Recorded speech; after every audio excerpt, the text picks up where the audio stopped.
Hola, soy Juan Carlos Iragorri, el director de Club de Prensa. ¿Qué va a hacer Donald Trump, el presidente de Estados Unidos, frente a América Latina?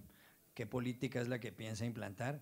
Para responder esa pregunta, hemos organizado hoy un programa especial con el apoyo del Diálogo Interamericano, el think tank, el centro de análisis más conocido en estas materias en la capital de los Estados Unidos, con el apoyo también del diario El País de Madrid y del Centro de Estudios Latinoamericanos de la Universidad de Georgetown.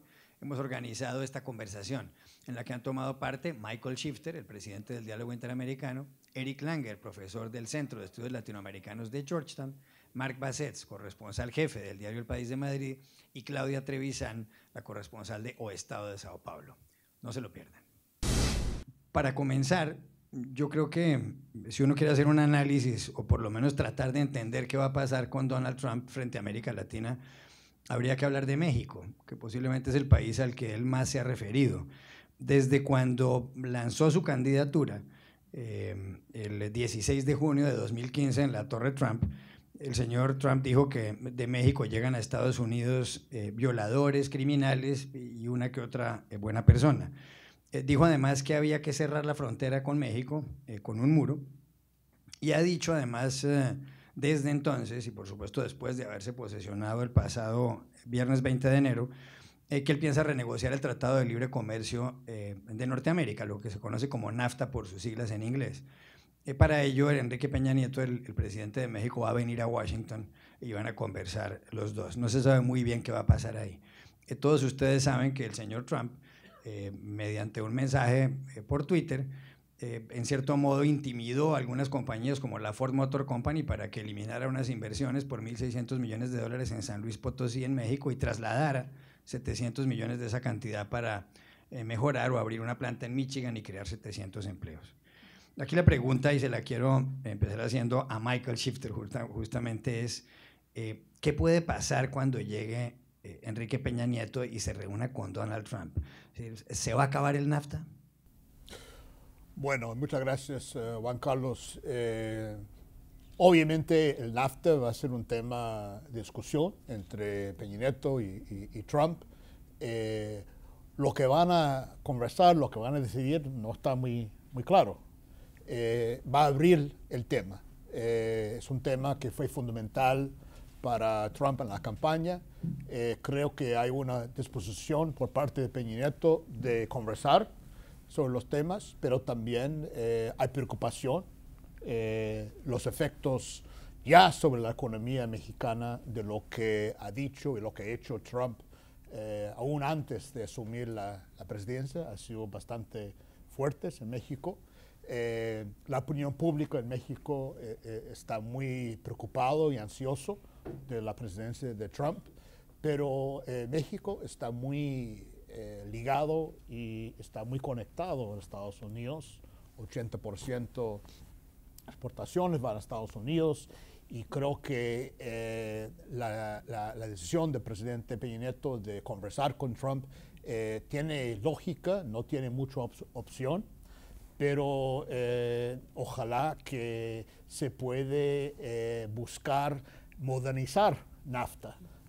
Es cierto que ha pasado más de 20 años después de NAFTA, ha cambiado muchas cosas, hay otros estándares, hay otros temas, y eso hay que verlo como oportunidad para modernizar, mejorar NAFTA, tanto para mejorarlo para Estados Unidos y también para México. Pero con razón hay bastante cautela por parte de México, porque ha sido un tema tan duro y tan agresivo tratado por Trump en la campaña. Profesor Langer, ¿qué consecuencias puede tener para México que se renegocie el NAFTA, que se corten los lazos comerciales o por lo menos se reduzcan entre Estados Unidos y ese país? Hay que tener en cuenta que México le compra a Estados Unidos más bienes que los que le compran el Reino Unido, Francia, Alemania, Italia y Brasil juntos. Hay que tener en cuenta que el dinero que pasa por la frontera cada 24 horas es de casi $2.000 millones, y que qué sé yo, más del 60% de las exportaciones mexicanas vienen a parar a Estados Unidos. ¿Qué consecuencia podría haber tener para México el hecho de que se redujeran esos lazos entre Washington y México? Hay que tener en cuenta también que la moneda mexicana, el peso, ha perdido valor un 20% con respecto al dólar. Bueno, obviamente va a haber un efecto económico muy grave al principio y lo que ha dicho el presidente Peña Nieto es que va a tratar de buscar alianzas económicas en otras partes del mundo y me parece que en realidad el gran ganador de eso va a ser la China.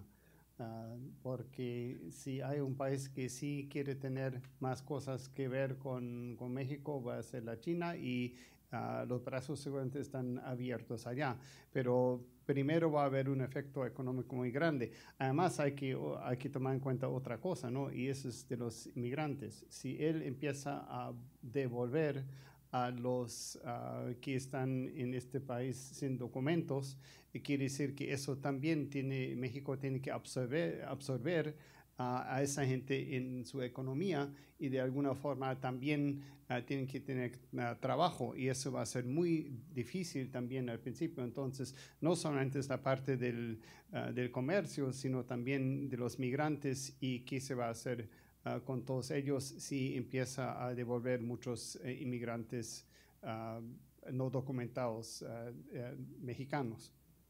Marc Bassett, el presidente Enrique Peña Nieto extraditó el último día del gobierno de Barack Obama a los Estados Unidos al Chapo Guzmán. Algunos lo interpretan como un gesto de sumisión de México con respecto a Estados Unidos. De sumisión además para que el señor Donald Trump no se enfadara, porque Trump ha dicho que va a luchar fuertemente contra el delito. ¿Se ablandó Peña Nieto? Yo creo que el gesto de un día, unas horas antes de que Donald Trump tomase posesión de la presidencia de Estados Unidos, de entregar al Chapo, ha suscitado muchas interpretaciones.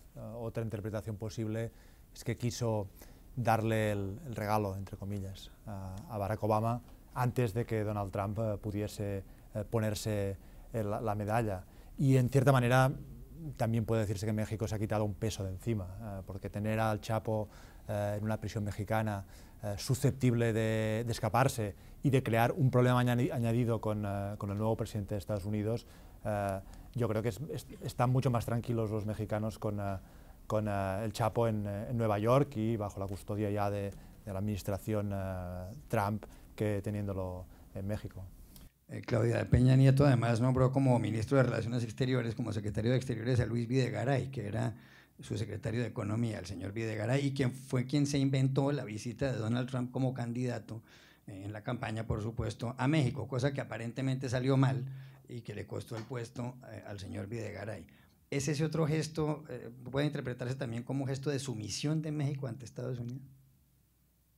Yo concordo con Michael Shifter de que México tiene pocas opciones, ¿no?, para negociar con Estados Unidos. Yo creo que es difícil saber lo que motivó realmente la decisión, pero creo que Peña Nieto va a intentar reducir todas las potenciales fuentes de conflicto con Estados Unidos, porque las opciones que tiene no son muchas. O sea, México va a buscar diversificar su economía, buscar nuevos parceros, pero eso no es algo que se hace del día para la noche, ¿no?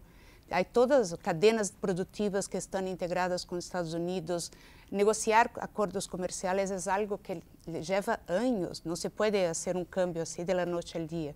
Entonces creo que México va a ser obligado a hacer concesiones y creo que está intentando reducir posiblemente las fuentes de atrito, ¿no?, con Estados Unidos. Hola, soy Juan Carlos Iragorri, director de Club de Prensa, y los invito a que continúen viendo este especial de qué hará Donald Trump en lo que tiene que ver con la política con respecto a América Latina. Quiero cambiar de asunto y preguntarles por las relaciones de Estados Unidos y Cuba. El presidente Barack Obama restableció nexos diplomáticos con La Habana y con el régimen de Raúl Castro el 20 de julio de 2015, después de que hubieran sido rotas esas relaciones el 3 de enero de 1961, cuando era presidente aún Dwight Eisenhower aquí en Washington. Y esto quiero preguntárselo al profesor Eric Langer. El señor Trump en la campaña dijo en una manifestación en la Florida que él pretendía echar para atrás todo ese arreglo que había hecho nuevamente con Cuba. Y posteriormente como presidente por Twitter dijo que si el régimen cubano no trabajaba en beneficio del pueblo estadounidense, del pueblo cubano, de los cubanoamericanos, él iba a romper ese trato, ese deal, utilizó la palabra en inglés. ¿Existe la posibilidad de que Trump vuelva a romper relaciones con Cuba o las congele? Bueno, no sabemos qué va a hacer y eso es justamente el problema que estamos especulando en realidad. A mí me parece que podría hacerlo, pero no le conviene. Lo que sí creo que lo que quiere hacer es renegociar. Es decir, bueno, vamos a tener relaciones diplomáticas con ustedes si hacen tales cosas. Si no, voy a romper relaciones. Y a ver si le funciona eso. Yo sospecho que Raúl Castro va a decir, bueno, que no tengamos pues eso es más importante, mantenerme en poder y el Partido Comunista en el poder que tener relaciones con Estados Unidos. Y siempre ha sido eso la ecuación. Y por eso creo que el presidente Obama no ha logrado más en términos de cambios políticos dentro de la isla, porque al final se dio cuenta que pues no iba a cambiar nada. Y así vamos a ver lo que pasa.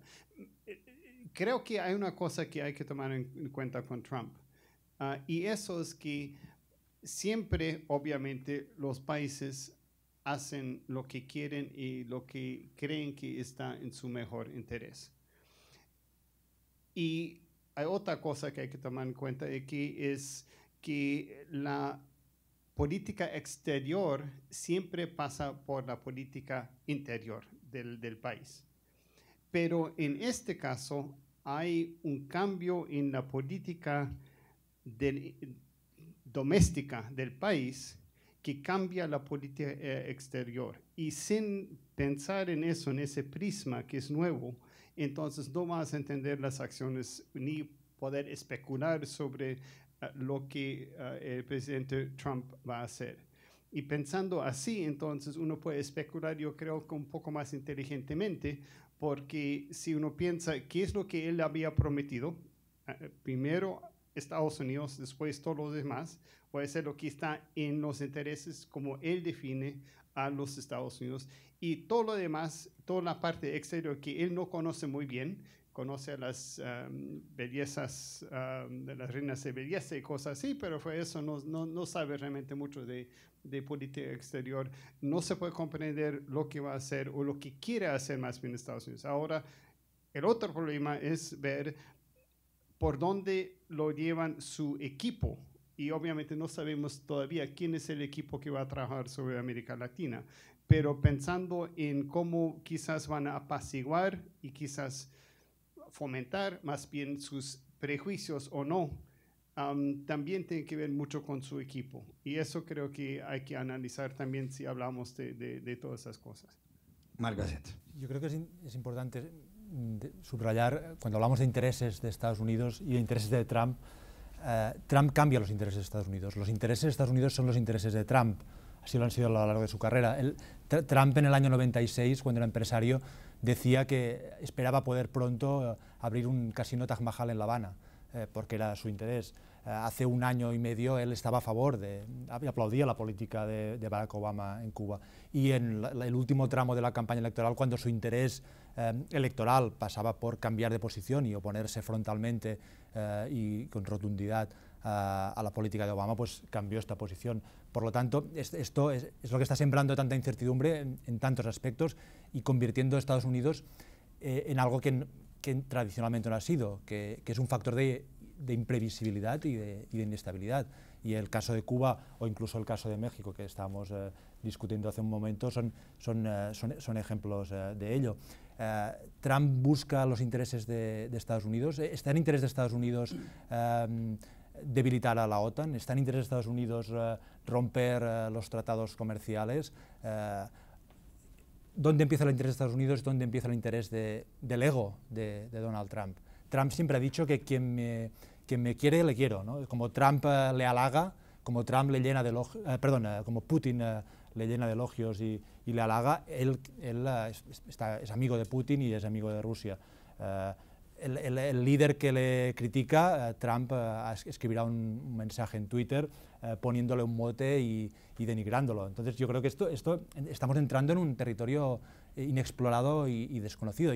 Si aconsejase a a un líder latinoamericano qué hacer con Trump, diría, quiere tener buenas relaciones con Estados Unidos, halague a Trump, diga que es un gran empresario, un hombre inteligentísimo y bellísimo. Y un gran presidente. Y un gran presidente. O sea que Trump para usted es un hombre primario y rudimentario. No diría primario y rudimentario, pero diría que su ego, como ha demostrado en la campaña y como ha demostrado los 5 días que llevamos de presidencia, está delante de todo. Sí, sí. Profesor Shifter, ¿qué puede pasar con las relaciones de Estados Unidos y Cuba de las que se vanaglorió en su momento Barack Obama cuando terminó su segundo gobierno? Bueno, eso es la misma línea de Mark. Si el mayor legado de Obama en América Latina seguramente es la apertura con Cuba. Y si la estrategia de Trump es deshacer todo lo que ha hecho Obama en salud, y Irán y otros todos, lo lógico sería que va a deshacer lo que hizo en Cuba y va a hacer un retroceso, un cambio dramático. Yo no estoy seguro si eso va a pasar, porque, bueno, primero lo que dijo Eric depende si él escucha a Marco Rubio, si Marco Rubio tiene mucha influencia, podríamos ver un retroceso muy grande en la política. Pero el problema con Cuba es que hay muchos contrapesos. Los contrapesos son lo que importa a Trump, que es el negocio. Y hay mucha gente de negocios que apoyaron a Trump, de los estados bisagras, los estados claves que ganó, que está muy interesado en lo que puede ofrecer Cuba en cuanto a oportunidades de negocios. Por ejemplo, ¿quién? No, las empresas, digo que las empresas, los negocios en los estados agrícolas en Estados Unidos que tienen mucho interés en hacer oportunidades hoteleras. Sí, hoteleras, otros. O sea, hay contrapesos. Además, las encuestas son muy claras. Tiene en Estados Unidos, aún entre republicanos, aún entre cubanos americanos, es una política que goza de mucha popularidad, de mucho apoyo. Entonces, entrar en ese pleito y tratar de deshacer, a mí me parece que no va a ser, obviamente no va a seguir la política con Obama en cuanto a Obama se dedicó mucho esfuerzo para ampliar y abrir la relación. Trump no va a hacer eso, pero tampoco no parece que va a dedicar mucho esfuerzo para deshacer, retroceder tanto. Puede haber algunos reglamentos simbólicos que cambian, por lo menos, por ejemplo, no traer tanto ron, pues en lugar de ron, menos ron que antes. Pero son cosas de mensaje. ¿Eso puede ser grave o no? Yo sé que va a afectar a ti mucho, pero Eso es grave. yo creo que los demás sobrevivimos. No, lo del ron es grave. Bueno, el embargo sigue. Claudia Trevisan, usted cubrió mucho el restablecimiento de las relaciones diplomáticas de Estados Unidos y La Habana. ¿Qué ve hacia el futuro?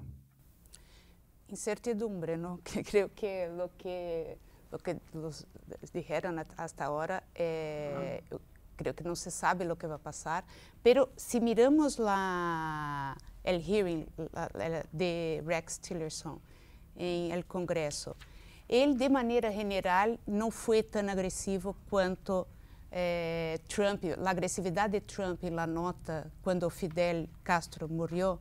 Creo que aquella nota fue una indicación de que al menos la retórica de Trump y de sus asesores sería mucho más estridente en relación a Cuba de que se esperaba, ¿no? Fue una nota muy, muy agresiva.